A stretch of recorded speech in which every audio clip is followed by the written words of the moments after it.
Again, a great conference. 14 of our 16 teams deserve to be in the NCAA tournament.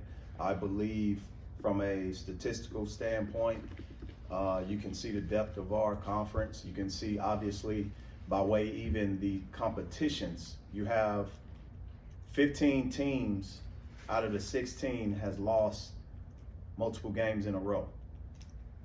15 of the 16. Florida has been the only team that has avoided that, and they've done a tremendous job.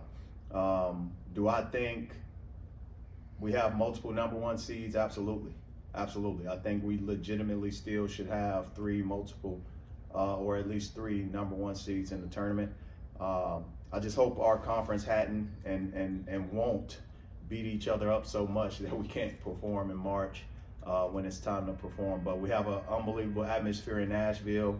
The greatest conference tournament of all time is going to be in display, and teams are going to give their very best, and everybody's going to go down to the wire, and teams are going to go out and try to advance. So I'm excited about this time of the year. Coach, what were the keys in Caleb embracing the bench role to the point where he's the sixth man of the year in the league? I had a meeting with Caleb, and what's unique is his parents was in that meeting too. And once I figured out that I was going to change the lineup, that's what I did, and that's what he accepted. The silver lining is it was a path that he did not automatically accept, but it was a path that we saw a different response to his level of focus, his specific stats. And at that point, you don't want to disrupt the rhythm. And that rhythm went from the Memphis game when he started to the Howard University game when he first came off the bench. And from that point on, it was a role that I truly believe shows his level of maturity, his level of acceptance, his team's level of understanding, and he just basically grew into that role and he accepted it. And therefore, the byproduct of you fully accepting a role that you may not have agreed upon leads to you being voted by others, not by Coach Gates, but by others, sixth man of the year. I'm proud of him. Coach, what did you point to when you were kind of going through that process? Were there any, you mentioned some stats, what were you pointing out to him maybe early in the process saying, hey, this is working to help win him over? No, I didn't have to point at him making multiple threes in the next game. I think he basically would have looked at me crazy if I would have changed the mojo and put him in the starting lineup in our third game based off of what we kind of saw him able to do. Obviously, he was, he had that neck injury, and that derailed his process too. But when we look at the doctors and the staff, our trainer, Chris Perrin, they did a great job with his return to play plan, and it just continued to click. And we saw him do some good things in our conference that allowed us to win some tough ball games. And that's what I'm looking for him to continue to do. And he's impacted our team, and he'll always impact just being on the floor because of his strengths. Dennis, what does it say about the growth of Anthony Robinson to be able to make the all-defensive team this year? Young people approach seasons only thinking about offense. They approach their future careers thinking about offense. I hope I average this amount of points, but they don't understand how impactful you can be defensively. And Ant Robinson has a special gift that I think this award, meaning this recognition of being one of 5 players and the only underclassman on an all-defensive team, it gives him something to hang his head on and accept who he really is. If there was an internal battle or a question mark about his level of impact. Now, the one thing I would say is Ant has developed in every part of his game, and we can see it. But defensively, I don't think anyone knew. I knew he had the potential maybe as a junior and senior to be an all-conference defender, but this is really allowing us to see his maturation is faster or happening quicker than anticipated, and it's just a testament of how impactful he is to our team. Dennis. Talk about how tough this conference is, all season. How does the switch kind of have to flip when you go into a gauntlet like the SEC tournament where you're going to be beating all these guys in one spot? Well, you got to flip the switch because there's no preparation other than walkthroughs. You have games every day, and you got to decide and figure out once the game is over that obviously ahead of you, which scouting report to pull out. So you want to concentrate on your team and then concentrate on the opponents, while also understanding it could be LSU, it could be Mississippi State. Anything can happen in this conference, anything. And we'll be able to see Wednesday night who our opponent is. And just going off of that, just what is the approach like preparation, scouting wise, where you don't know your opponent until less than 4 hours before? Yeah, so you do self-scout. Remember, we're 3 days pretty much away from our game. You got today, obviously you have Monday, you got Tuesday, you got Wednesday, and then we play Thursday.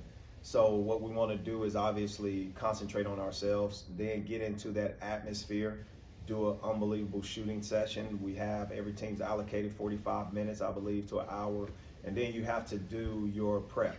We'll find out, Wednesday who we play. Until then, you look at certain things, you try to implement, go back to the game plan. So what I've done is I've looked at our scouting reports and stuff from LSU. I've scouted them over the weekend. I've scouted Mississippi State. Now, what common denominator from an offensive standpoint do I deliver to my team that's in common? And defensively, the same thing, and that's what you work on. The next part of that is now getting to the next level of that scouting report. Maybe it's specific to LSU or specific to Mississippi State, but once we find out that night who we play, I'll end up delivering the rest of that to the team in an organic way. Today we did not talk about either team. We talked about ourselves, which is very important. With both those teams, just how, in what ways do you think they've changed since the time you played them? Well, every team gets better over a course of time, regardless of what their record is. Both teams has a level of rim protection and defensive mentalities. They have some great offensive players. You look at, point guard, whether it's Josh Hubbard. You look at Sears. Those two are dynamic point guards who can score off the bounce and off the dribble, right? You look at the course of our season, you look at majority guards are first team, second team in our conference. So those two are very important. You got on LSU, you got Cam Carter. You have Harris on Mississippi State. Those two are good two guards who can go creating different things. So defensively, you got to operate, especially when you look at their backcourt, a certain way. Now looking at their front court, both rebound the heck out the basketball. Athleticism around the rim protection. Those are the things that you kind of focus on. Most importantly, the things that carry over is being able to take care of the basketball and being able to defend without fouling. That's going to be the two crucial things that we will face, any team is going to face in postseason play. Would you say those are the two things you're kind of most focused on in some of the self-assessment this week? Yeah, absolutely. The self-assessment this week is pretty much, and you guys heard some of my interviews, being able to keep teams off the line and keep a certain deviation, being able to not foul. And if you're not in the bonus, right, you want fouls on the floor so they can take the ball out. When they're in the bonus, you want to avoid shooting fouls and maybe 1-and-1s, right? Those are with lesser free throw percentage guys. So those are things that you kind of have to, in detail, focus on. But it's going to be very, very strategic. We cover a lot of situations during this time. As you know, end of game is going to be important. We've let some end of game situations slip us. So we want to be able to cover those in more detail. But more importantly, making sure the most health that we have is now. We're a healthy team, and you want to go in postseason play that way.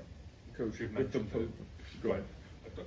You've mentioned the whistle and the fouls a few times now. What do you think the disconnect is between the way the team is defending and the way that officials are maybe calling fouls on your team right now? We gotta adjust in game based off which officials. We have a sense of the officials and how they blow the whistle, but this is going to be postseason play. I want you to think about last year. Last year, NCAA tournament, our teams got in foul trouble in the NCAA tournament. We, as a conference, have to clean that up. So you may see it being cleaned up in this postseason. And we have to continue to get better to give ourselves a chance and to succeed, because we've had, Auburn suffered from it, Tennessee suffered from foul trouble that cost them games, and South Carolina did too, I think, against Michigan State.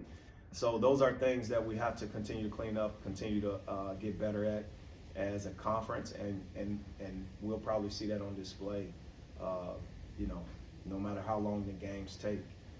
It just has to be done a certain way, because postseason, it can haunt you.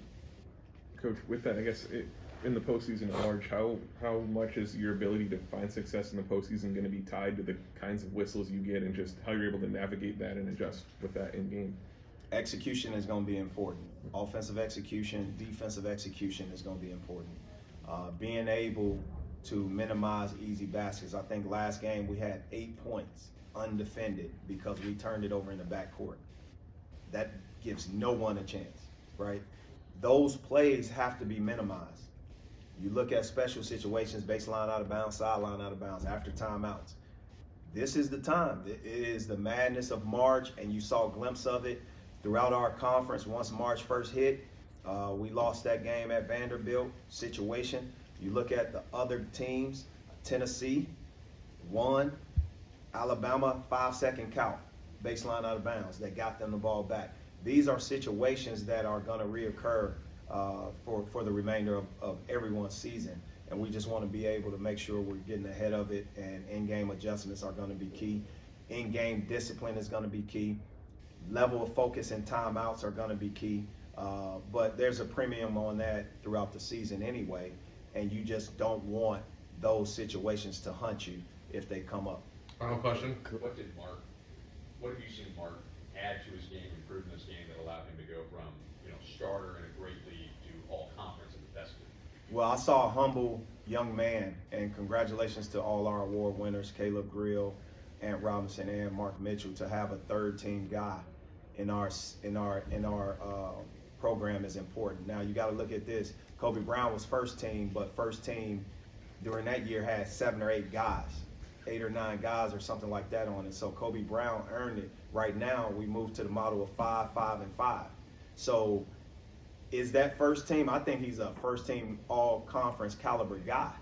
There's no doubt about it. But the things I saw him improve on most was understanding spacing, playing with the ball in his hand like he did in high school, putting him in situations where he's guarding and defending guys bigger and smaller, but also where guys bigger and smaller are defending him. Making sure he's not pigeonholed to a rival spacing just in one area, the block and the wing, or the block and the top of the key. But now he can move and arrive half court, corners, wing, middle third of the court, top of the key, or ball in his hand dribbling up. That gives him an advantage because he's such a cerebral and versatile player. But I do know he's very unselfish. He got a lot of work done in the paint off the dribble. He was able to get in the lane, drive and kick.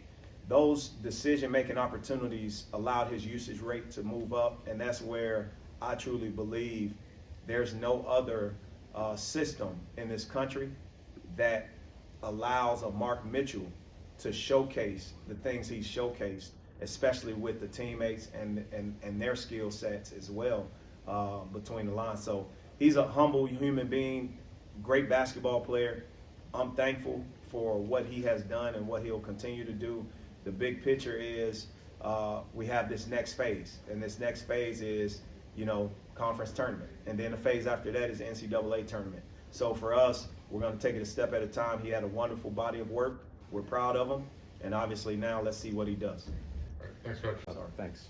When you talk about that conversation you had with Caleb, when you're trying to connect with players, whether it's that, or you had mentioned taking Jacob Cruz and his wife, Carmen, to the hospital on his recruiting trip, why do you believe it's important to involve other people, especially ones that are close to these players' lives, when you're trying to connect with them?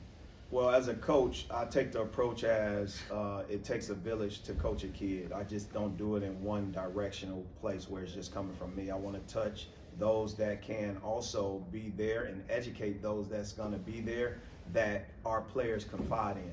I think that's important, especially when you're coaching from love. I coach from love first. I coach through that. I coach them through their hearts first.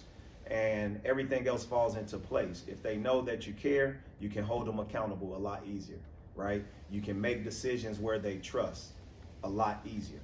And doing that, putting your arms around them when they need it, and humanizing who they are as people first, it allows our relationship to be below the surface and a lot deeper than what maybe other programs or other players are used to. These guys had to get used to being loved on how I love them, how our staff loves them. And majority of the time, think about it, I've made, in the first season Caleb Grill was here, I made him literally hold my hand sometimes in practice. Literally, hold my hand in practice. Come here, Caleb, give me a hug. So, as a coach, I saw the pat on the back hug, the quick hug, get out of there hug. Now, you guys saw at the game, you saw a real affectionate hug of two individuals, coach and player who loves each other. And that is where it has evolved to. It's not just gonna show up that way, but it's a lot of time spent, a lot of correction spent, a lot of details in that growth and development, but also it has to be reciprocated on the other end. And that's where I see Caleb Grill's success, but also his maturation improve. All right, thanks, Coach.